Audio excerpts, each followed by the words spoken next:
কোচবিহার পঞ্চানন বর্মা ইউনিভার্সিটির ষষ্ঠ সেমিস্টারের ভিএসসি কোর্সের ব্রহ্মাস্ত্র মাস্টার ক্লাস সিরিজে তোমাদের প্রত্যেককে স্বাগত।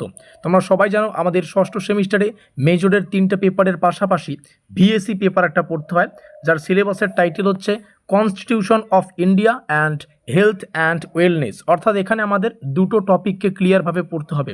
প্রথম টপিক যেটা আছে কনস্টিটিউশন অফ ইন্ডিয়া, যার অর্থ হচ্ছে ভারতের সংবিধান, আর দ্বিতীয় টপিক যেটা পড়তে হবে সেটা হচ্ছে হেলথ অ্যান্ড ওয়েলনেস, অর্থাৎ স্বাস্থ্য এবং সুস্থতা।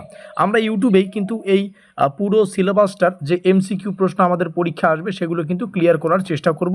তো প্রত্যেকটা ক্লাস ধারাবাহিকভাবে আসবে। আজকে আমাদের প্রথম ক্লাস, আর প্রথম যে কয়েকটা ক্লাস পাবে সেটা হচ্ছে কনস্টিটিউশন অফ ইন্ডিয়া থেকে। এখানে দুটো টপিক আছে, তো প্রথমে আমরা কনস্টিটিউশন অফ ইন্ডিয়া যে টপিকটা রয়েছে এটা ক্লিয়ার করার চেষ্টা করব।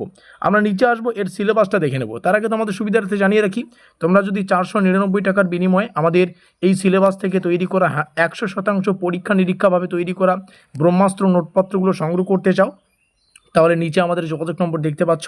এখানে যোগাযোগ করে এই পুরো সিলেবাস, যেখানে হেলথ অ্যান্ড ওয়েলনেস এবং কনস্টিটিউশন অফ ইন্ডিয়া যে দুটো টপিক, পুরো সিলেবাস থেকে যা যা পড়তে হবে সেগুলো কিন্তু তোমরা সংগ্রহ করে মাত্র পুরো 10 থেকে 15 দিনের মধ্যে কিন্তু পুরো সিলেবাসটা ক্লিয়ার করতে পারবে। এই হচ্ছে পুরো গল্প। তো ক্লাসের ডিটেলস বলি, আমরা একটা সিরিজ আলোচনা করব, মানে এখানে অনেকগুলো ক্লাস তোমরা পাবে।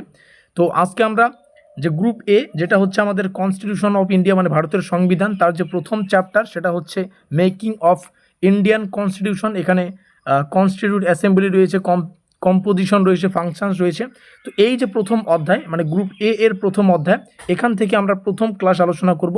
আজকের মূল আলোচ্য বিষয় হচ্ছে এই প্রথম অধ্যায়ের যেটা সব থেকে গুরুত্বপূর্ণ টপিক, একটা হচ্ছে সভাপতি ভিত্তিক প্রশ্ন আর একটা হচ্ছে তারিখ ভিত্তিক প্রশ্ন।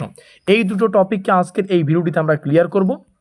এবং যখন আমরা এই ক্লাসটা সুসম্পন্ন করে প্রত্যেকটা অধ্যায় কিন্তু এখানে প্রবেশ করব, গ্রুপ এ মানে কনস্টিটিউশন অফ ইন্ডিয়ার প্রত্যেকটা অধ্যায় আমরা প্রবেশ করব। মোটামুটি এই অধ্যায়গুলো রয়েছে, তারপরে এটা শেষ হয়ে গেলে আমরা হেলথ অ্যান্ড ওয়েলনেস যে চ্যাপ্টারটা রয়েছে সেখানে আমরা প্রবেশ করব, সেগুলোকে আমরা ক্লিয়ার করব। তো চলো শুরু করছি আজকের এই বিশেষ ভিডিও। আর যারা চাইছো একদম ব্রহ্মাস্ত্র নোটপত্র সংগ্রহ করে প্রিপারেশান নেবে, প্রস্তুতি নেবে, তোমাদের জন্য নিচে আমাদের যোগাযোগ নম্বর রয়েছে, এখানে যোগাযোগ করে প্রত্যেকটা বিষয় সংগ্রহ করবে। প্রথমেই আমরা চেয়ারম্যান বেসড কোশ্চেনগুলো দেখে নেব। এটা প্রথম টপিক এবং মোস্ট ইম্পর্টেন্ট একটা টপিক, মানে সভাপতি ভিত্তিক প্রশ্ন। গণপরিষদের অস্থায়ী সভাপতি কে ছিলেন এটা পড়বে।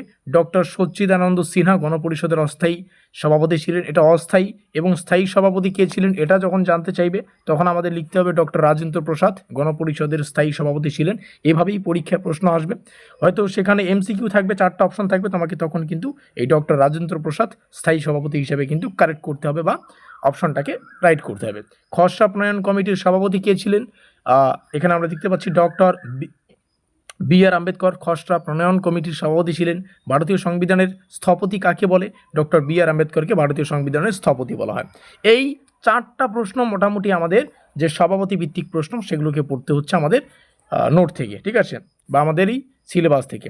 এরপরে ডেট বেসড প্রশ্নে যদি আসি, মানে আমাদের তারিখ ভিত্তিক প্রশ্ন, এটাও একটা গুরুত্বপূর্ণ টপিক যে তারিখ ভিত্তিক প্রশ্ন পরীক্ষায় জানতেই চায়। গণপরিষদের ধারণা প্রথম কবে উপস্থাপিত হয় বা উত্থাপিত হয়? সেটা হচ্ছে 1934 সালে। এটা গণপরিষদের ধারণা। মানুষজন সেই সময় মনে করে যে ভারতের একটা গণপরিষদ প্রয়োজন, ঠিক আছে, মানে স্বাধীনতার আগেই কিন্তু এটা মানে মানুষের ভাবনাচিন্তে আসে। গণপরিষদের নির্বাচন কবে অনুষ্ঠিত হয়? 1946-এ। গণপরিষদের প্রথম সভা কবে বসে বা কবে অনুষ্ঠিত হয়? এটা মোস্ট ইম্পর্টেন্ট। 9 ডিসেম্বর 1946 সালে প্রথম সভা অনুষ্ঠিত হয়। তারপরে খসড়া প্রণয়ন কমিটি কবে গঠিত হয়? এটাও একটা গুরুত্বপূর্ণ টপিক। সেটা হচ্ছে 29 আগস্ট 1947-এ।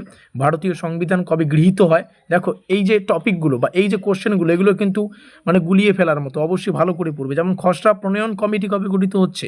29 আগস্ট 1947। কিন্তু আরেকটা বিষয় হচ্ছে ভারতীয় সংবিধান কবে গৃহীত হয়, মানে একদম গ্রহণযোগ্য হয় 26 নভেম্বর 1949, ঠিক আছে। ভারতীয় সংবিধান কবে কার্যকর হচ্ছে? গৃহীত হওয়া ব্যাপারটা আলাদা, কার্যকর হওয়া ব্যাপারটা আলাদা। কার্যকর হচ্ছে কবে? কার্যকর হচ্ছে আমাদের 29 জানুয়ারি 1950 সালে ভারতীয় সংবিধান প্রণয়ন কার্যকর করা হয়। তো আমরা ইতিমধ্যেই সভাপতি ভিত্তিক প্রশ্ন এবং যে তারিখ ভিত্তিক প্রশ্ন সেগুলোকে ক্লিয়ার করলাম। পরবর্তীতে আরও কোনো টপিক, যেমন আজকে আমরা দুটো টপিক ক্লিয়ার করলাম। প্রথম টপিকে আমরা আলোচনা করেছি সভাপতি ভিত্তিক প্রশ্ন, আর দ্বিতীয় টপিকে আমরা আলোচনা করলাম ডেট বেসড প্রশ্ন। এভাবেই এই আমাদের প্রথম যে সিলেবাসের যে টপিক আছে, যেমন প্রথম এ দিয়ে আমরা আলোচনা করছি, সেটা হচ্ছে কনস্টিটিউশন অফ ইন্ডিয়া। দুটো অধ্যায় আছে না আমাদের, একটা হচ্ছে কনস্টিটিউশন অফ ইন্ডিয়া আর একটা হচ্ছে আমাদের হেলথ অ্যান্ড ওয়েলনেস। তো কনস্টিটিউশন অফ ইন্ডিয়ার আমরা এই ক্লাসগুলো কিন্তু সুসম্পন্ন করলাম। পরবর্তীতে আরও কিছু গুরুত্বপূর্ণ টপিক থেকে গুরুত্বপূর্ণ প্রশ্ন তোমাদের সামনে শেয়ার করা হবে। তার জন্য চ্যানেলটিকে সাবস্ক্রাইব করো আর অবশ্যই ভিডিওটিকে লাইক করে বন্ধুদের কাছে শেয়ার করে দিও। প্রত্যেকটা ক্লাসের লিঙ্ক ভিডিও ডেসক্রিপশন বক্সে তোমরা পেয়ে যাবে। দেখা হচ্ছে আমাদের পরবর্তী ক্লাসে।